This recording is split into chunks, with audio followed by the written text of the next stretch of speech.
The notary's pen clicked open like the cocking of a gun. Her mother smiled tightly, every movement rehearsed, and said softly, "It's just a formality, sweetheart." The paper before me was a transfer of ownership, my company, my grandfather's legacy, worth $25.6 million, built on decades of sweat and silent loyalty. And here she was, the morning after my wedding, demanding it. I looked at my new wife, her daughter, but she didn't meet my eyes. That silence told me everything.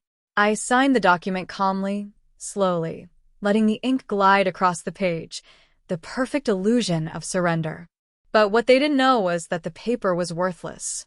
3 months before the wedding, I had already moved everything. A quiet restructuring, new name, new board, new trust, all buried beyond their reach. I learned early that silence is my sharpest weapon. When I first met Emma, she was warmth itself. She had this way of listening, like every word I spoke mattered. We met at a charity gala. She was laughing barefoot, heels dangling from one hand, a glass of wine in the other. She was chaos and grace in one body. Her mother, Lorraine, came later, perfectly pressed, polite, and piercing. She asked about my work, my background, the same way a wolf might ask where the sheep sleep. Emma laughed it off. I smiled too. I didn't mention my grandfather or the company. It wasn't a secret. It just wasn't her business yet. But when the ring slipped onto her finger, something changed. The look in her eyes shifted, from love to possession. It's subtle, that change, but once you see it, you can't unsee it. It began with small things. Her calls grew shorter. Her mother's visits grew longer. I'd walk into a room and conversations would stop, like a curtain falling.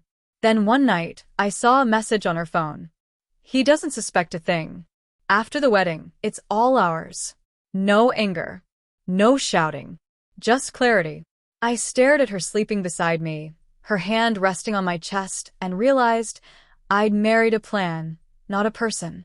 So, I smiled into the dark and started forming my own plan. The first step was control of my emotions, my narrative, and my assets. I called my lawyer, an old friend of my grandfather's. Together, we restructured everything, the holding company, the shares, the trademarks. On paper, it looked like I still owned it all. In reality, everything was safely offshore, protected under a trust that only I could access. Next, I created a perfect copy of the company's transfer documents, identical in every detail except one. It transferred ownership of a shell company. The name looked right, sounded right, but was utterly worthless. By the time the wedding arrived, every piece was in place. The ceremony was breathtaking. White roses, gold linens, champagne that cost more than most cars.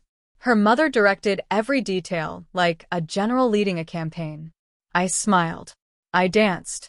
I kissed the bride. No one saw the armor beneath my suit. The next morning, Lorraine appeared with her notary, her confidence as sharp as her perfume. She slid the papers toward me, like a dealer revealing a winning hand. "This will make things simple, darling," she said. "Family business should stay in family hands." I looked at Emma. Still, she wouldn't meet my eyes.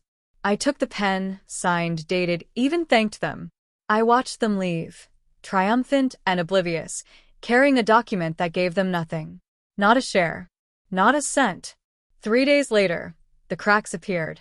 Their lawyer called, confused. The company name didn't match any registered assets.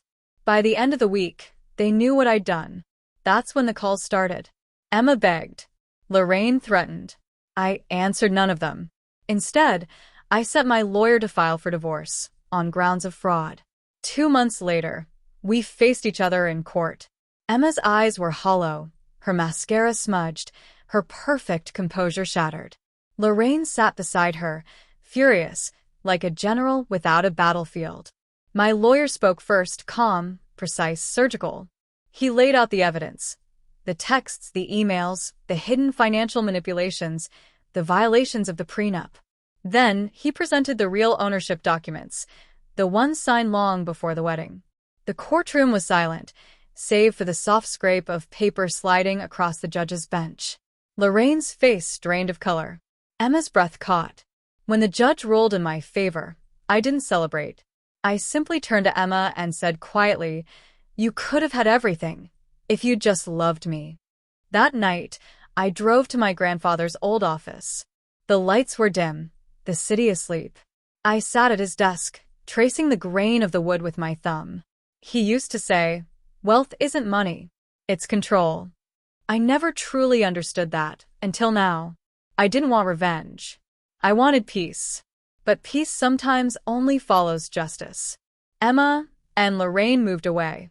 Their social circle dissolved after the trial. People remember betrayal longer than beauty. As for me, I rebuilt. The company thrives. And I run it quietly, without the noise of love or the illusion of loyalty.